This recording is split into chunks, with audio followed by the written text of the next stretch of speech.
The Old Testament reading is Exodus chapter 3, beginning with the first verse. Now, Moses was keeping the flock of his father-in-law, Jethro, the priest of Midian, and he led his flock to the west side of the wilderness and came to Horeb, the mountain of God. And the angel of the Lord appeared to him in a flame of fire out of the midst of a bush. And he looked, and lo, the bush was burning, yet it was not consumed. And Moses said, I will turn aside and see this great sight, why the bush is not burnt. When the Lord saw that he turned aside to see, God called to him out of the bush, Moses, Moses. And he said, Here am I. Then he said, Do not come near. Put off your shoes from your feet, for the place on which you are standing is holy ground. And he said, I am the God of your father, the God of Abraham, the God of Isaac, and the God of Jacob. And Moses hid his face, for he was afraid to look at God. Then the Lord said, I have seen the affliction of my people who are in Egypt, and have heard their cry because of their taskmasters. I know their sufferings, and I have come down to deliver them out of the hand of the Egyptians, and to bring them up out of that land to a good and broad land, a land flowing with milk and honey. Come, I will send you to Pharaoh, that you may bring forth my people, the sons of Israel, out of Egypt. But Moses said to God, Who am I that I should go to Pharaoh and bring the sons of Israel out of Egypt? He said, But I will be with you, and this shall be the sign for you that I have sent you. When you have brought forth the people out of Egypt, you shall serve God upon this mountain. Then Moses said to God, If I come to the people of Israel and say to them, The God of your fathers has sent me to you, and they ask me, What is his name? What shall I say to them? God said to Moses, I am who I am. And he said, Say this to the people of Israel, I am has sent me to you. This is the word of God for the people of God. Thanks be to God.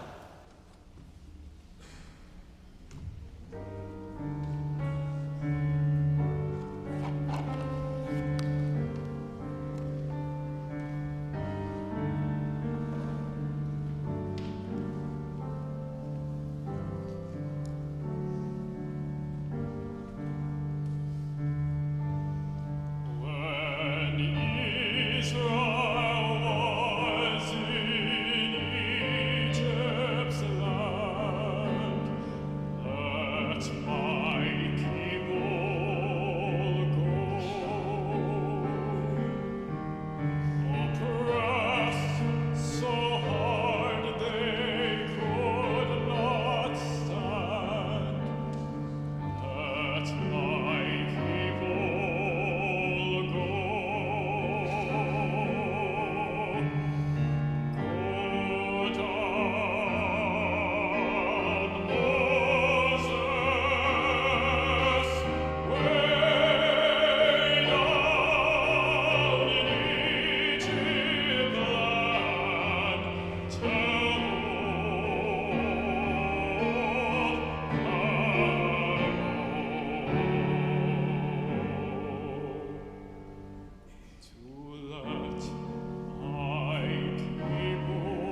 Go down, Moses.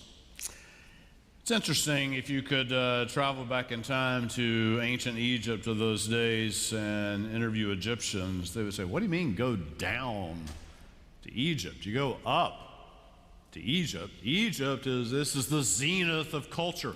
This is the height of civilization. You can go back and see it. Look at our pyramids, look at our monuments, look at our temples, look at our Sphinx. It's Egypt. I mean, this is the greatest. And at the time that God called Moses, the Pharaoh in question was Ramses II, the greatest of all the pharaohs. You would think that if God wanted to get his people out of Israel, he'd come when they had a really weak Pharaoh, when you could kind of sneak them out when the weak Pharaoh wasn't looking. But no. God's got to make the point of we're going to do this while the greatest, the mightiest of the pharaohs is here. And you go down to Egypt. Because theologically it is down, although the world would say it's up. Egypt is a place, it's impressive, it's amazing. At the same time, it's a, how should we say it? It's a pyramid scheme. I put that on my notes and I thought that'll be funny when I say it. It's a pyramid scheme. There are a few at the top that are rich, but they get rich on the backs of the many who are poor. There are a few who really benefit from the way that society is arranged, but it's based on injustice for the many who are down below. For God, it's down. You go down to Egypt. I hunted around this week and I found, this is kind of amazing, the first paper I ever wrote in seminary was on this biblical passage, the call of Moses to go down. And I pulled it out. It's 32 pages long. And I can tell you, I'd be happy to photocopy this and share it with you, especially if you're having any, like, I don't know, insomnia issues. I tried to read it. Good grief. Anyway, I got an okay mark. The thing that I learned in working on this paper, I remembered, is something that's in the Bible that I'd never thought of before. And it's this. When God calls people in the Bible, it's so funny. When God calls, let's say Moses doesn't say, oh, well, I'm glad you identified that I would be such a great leader of the people. Instead, Moses is like, who, me? Jessica's going to offer a class starting next week on this very response when God calls, who, me? God calls people in the Bible, and they immediately have a reason why God can't actually use them. God calls Moses, and Moses says, and the Hebrew's hard. Does he stutter or whatever? He's saying, I'm not the kind of guy that's able to go talk Pharaoh into letting his labor force go. God calls Jeremiah, and Jeremiah says, I'm just a kid. I'm just like a teenager. What are you talking about? God calls Isaiah, and Isaiah says, I'm not holy enough. God calls Jonah. He's got the best excuse. Like, God, the Assyrians you want me to go preach to, they aren't worthy of your love. I like that. God calls Mary, and Mary says, how can I be the mother of this child? I've never been with a man. And when people make these excuses to God, God never says, oh, okay, I wasn't aware of that. I'll ask somebody else. Instead, God says, your inability, that's just not a thing. I'm going to use you anyway. And I put it in my papers. I was proud of this, it's not our ability that matters. It's our availability. Like as a 20-year-old, I was like, I thought of that. I was so proud. It's not your ability that matters, it's your availability. And the way I'm putting it nowadays is this. The secret of life isn't, what do I want to do? And it's not even what do I want to do for God, but what does God want me to do? God asked Moses to do hard things. God asked Moses to do things he really doesn't want to do. But it's God. Moses had an advantage in hearing God's call, I think, over us, and that's that Moses lived in a quieter world.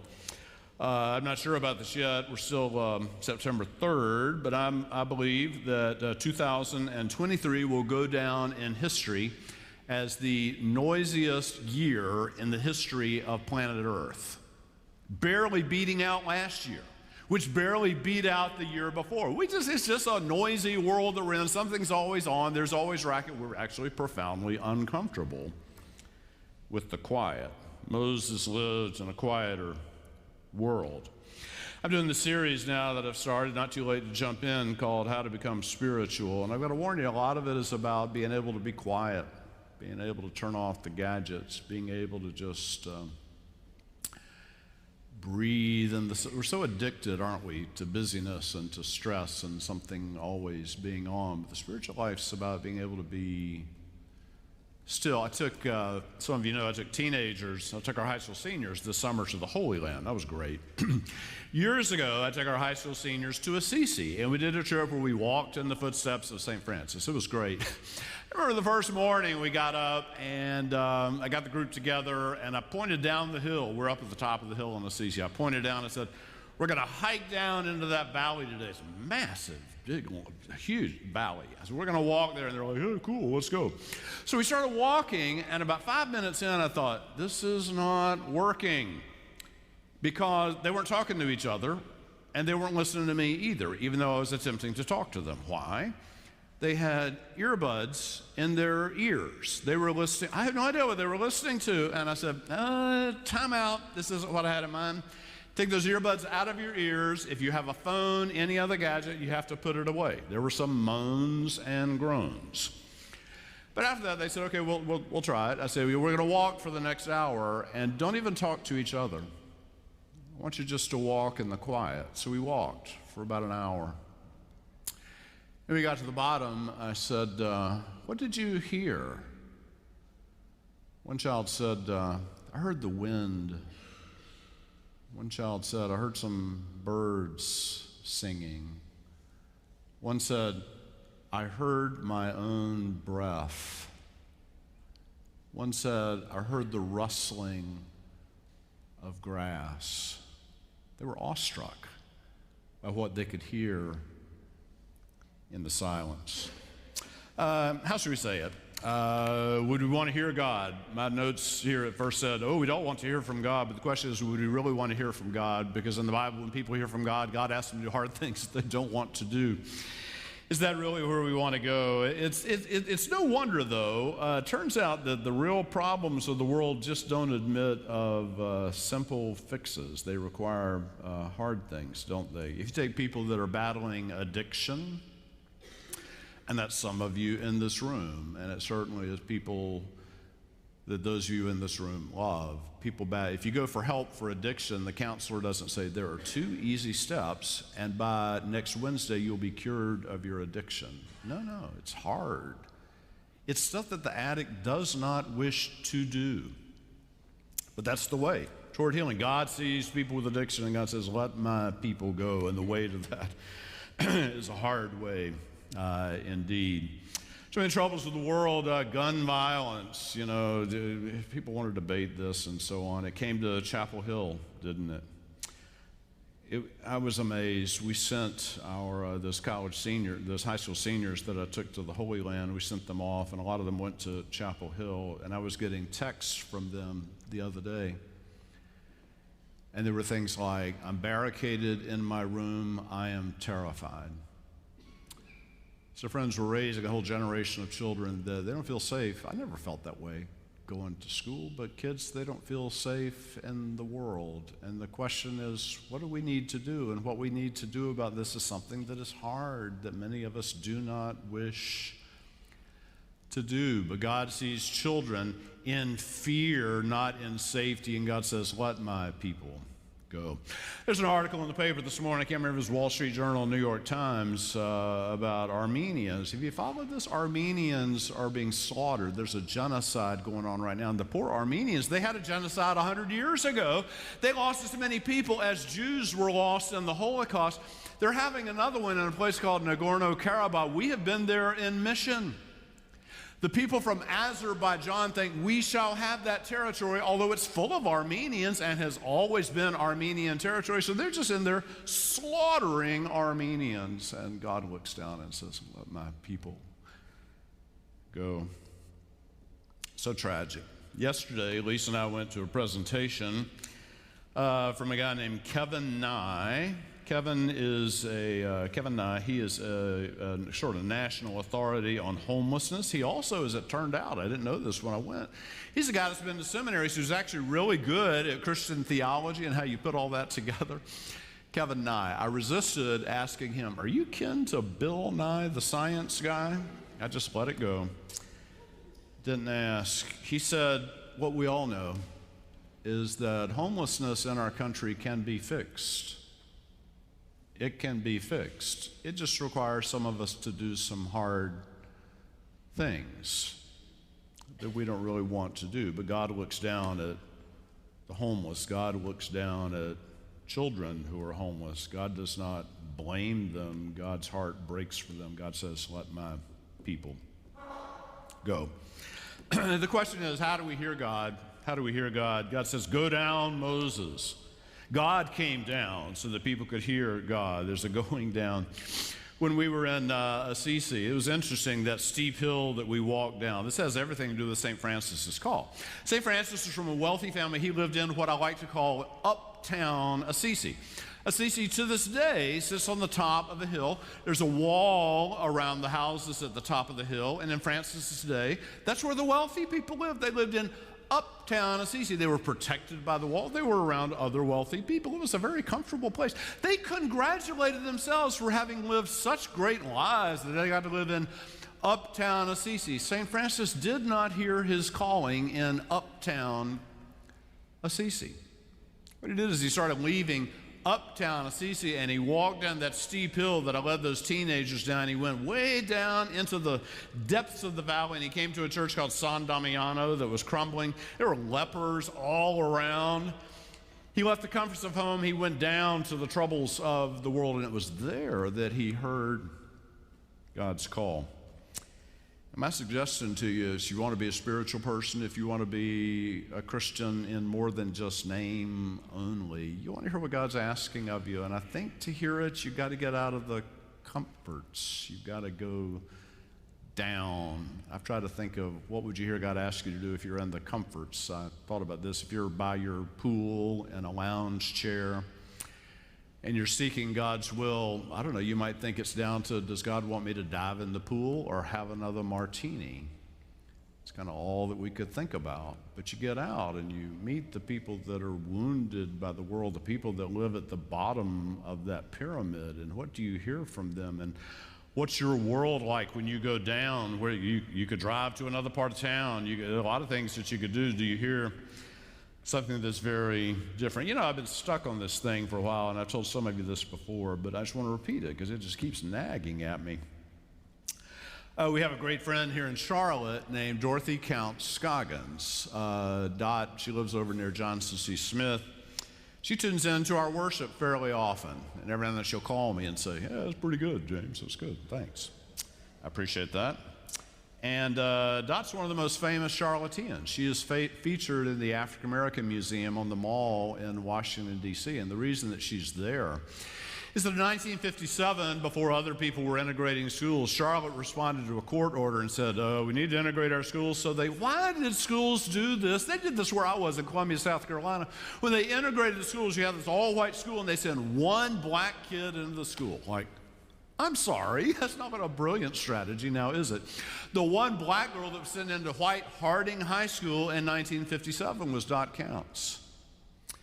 And she walked into that school, and there were press there to cover us. They took photos of her arrival at the school. And in the photos, they're iconic. You can Google it. You can find it at home. Dot's coming in. She looks terrific. But the white kids all around her, they're making obscene gestures, they're throwing rocks at her, they're spitting at her, they're ridiculing her. It's just pathetic. Those photos of Dot went viral. They didn't use the word viral in 1957, but those photos went all over the world, including to Paris. And in Paris, there was somebody who picked up the newspaper and saw that photo. His name is James Baldwin. Now, James Baldwin, if you don't know, great poet, playwright, novelist, social commentator, a black guy from America. And he got tired of the racial situation in the 50s of America. And he said, I'm going to get out of America. I'm going to go to Paris. And he got to Paris. He loved Paris. I mean, it's Paris, right? What's there not to love about Paris? But he discovers in Paris, he's not overly judged by the color of his skin. He finds other, poets and cool people, and he's hanging out, and he's drinking wine in the cafe. It's great. He loves being in Paris. He's so glad that he's not back in America. But then he picked up the newspaper that day. There was that photo of Dot Counts walking into a school here in Charlotte, North Carolina. Here's what he wrote about it. There was an unutterable pride, tension, and anguish in that girl's face. It made me furious. It filled me with both anger and pity. It made me ashamed. One of us should have been there with her. Do you hear that? It made me ashamed. One of us should have been there with her. I've been dawdling in Europe, but on that afternoon, I knew that I could no longer sit around in Paris. Everybody else was paying their dues. It was time I went home and paid mine. Two things about this. I just have to ask you as your pastor, because I love you, are you in Uptown Assisi? Are you in Paris? In America, you're congratulated if you make it to Uptown Assisi or Paris. That's kind of the goal, to be able to live in a safe place where it's comfortable and you're with other people who have made it so well. We don't hear God's call there. Are we dawdling somewhere in our comfort, or are we hearing God's call? Second thing about that is I love it that James Baldwin says, one of us should have been there to stand with her. A lot of Christians today make a mistake. I hear them, you've probably heard it too. They say, you got to take a stand, you got to draw the line somewhere. You hear Christians saying this? I've done a search of the Bible. The Bible nowhere says you got to take a stand or you got to draw a line somewhere. What the Bible that says pretty clearly is you got to stand with the people that are vulnerable. You got to stand with the people that are hurting. Some people get confused about right and wrong. They think, right and wrong, it's a whole bunch of rules. If you just learn all the rules, then you'll be right and everybody else will be wrong. But right and wrong is not a matter of rules. Rules can make you behave very badly indeed, or become a harsh, judgmental person. Right and wrong is about being close to Jesus. Right and wrong is about knowing the heart of God and living within the heart and the mind of God. If you're close to God, right and wrong just becomes very natural. And if you're close to the heart of God, then hearing the cries of God's children is just second nature. It's breaking God's heart. God's weeping in heaven all over these troubles of the world, that all we can think to do is politicize it. And so you got to draw a line somewhere, but God's weeping, God's coming down, and God's asking us to go down. To go down. The God who calls Moses, this is pretty interesting. Moses hears God and he's not that happy about it, but he responds by saying, they'll ask me what your name is. What is your name? That seems to us like a weird question. God's name must be God, right? But it's a little bit different. I remember when I was in Davidson, this doesn't happen so much in Charlotte, thankfully. When I was in Davidson, a lot of people, when they would see me on the street or at the bank or wherever, they'd say, hey, preacher. I'd respond in kind when I could. Hey, lawyer. Hey, neonatologist. So my plumber, he said, hey, preacher. I said, hey, plumber. He's great. I said, I'm the preacher named James. In the ancient world, there were a lot of gods. Well, what was the name of this God who's asking Moses to do this thing that is going to overturn the whole way that the world was arranged, that the wealthy and then the poor serve? It's a pyramid. Who is the God who would ask for that to be overturned? That's what God set up for us. And God tells him his name, and it's laughable. This is in my 32-page paper. I didn't get that far because I fell asleep trying to read it. But what I wrote in there is that in the ancient world, if you asked anybody in Egypt or Babylon or people in the Hittite Empire, what's the name of your God? You better sit down for a while. It's a long name.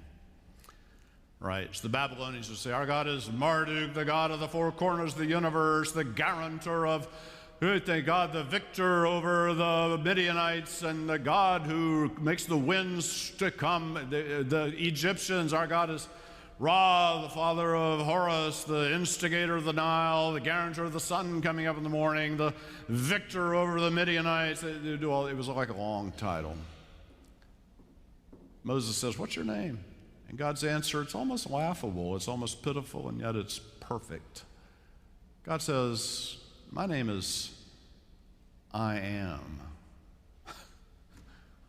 Like, what kind of name is that, right? Like, I am. It doesn't overpromise, but then it promises everything, doesn't it? The true God is the God who I am. I am with you. I will be with you. What was Jesus' name, right? When he said, Jesus, who are you? He didn't say, I'm Jesus, the conqueror of the world, the Lord of all. He didn't do that. Jesus' nickname was Emmanuel, and Emmanuel doesn't mean the great mighty. The name Emmanuel just means God with us. It seems like not much, but it's everything, isn't it? That God is with us. God is with us. God is with the people at the bottom of the pyramid who are crying out for some help. And Moses' reply, it's amazing. Moses doesn't say, well, here are my credentials, Lord. I'll be a great servant. I'm sure you'll be glad you chose me. And he stops offering excuses too. Instead, Moses simply says, here I am. Here I am. It's just me. It's like, it's all I've got, but it's all I've got. Here I am. I'm available. I'm ready to go. I'm ready to do whatever it is that you need, Lord. And that's what God asks of us, for us to say to God, here I am, and to do your part. And when you do your part, you may say, my part is so small, but it can't be small because it's what God asks you to do, right? If God asks you to do it, it can't be too small. It must be part of something that is really large. And if all of us could respond to God's call and do our small thing, whatever it may, if every church would step up and do our small thing that God asks of us, then the world would change. And these things that we think of as just endemic problems, it's just how it is in the world. That's why we hide out in uptown Assisi or try to find our Paris and just insulate ourselves from the world. If we just could do our part, then those troubles wouldn't be there. Those troubles would change. People would be lifted up, God's children. Let my people go. They would be liberated. They would be freed. They would be empowered. It's all doable. It's all up to us being quiet. Getting out of uptown, hearing God's call to go down, to be God's people. It's a beautiful thing, isn't it? It's such a privilege to be part of it. Thanks be to God.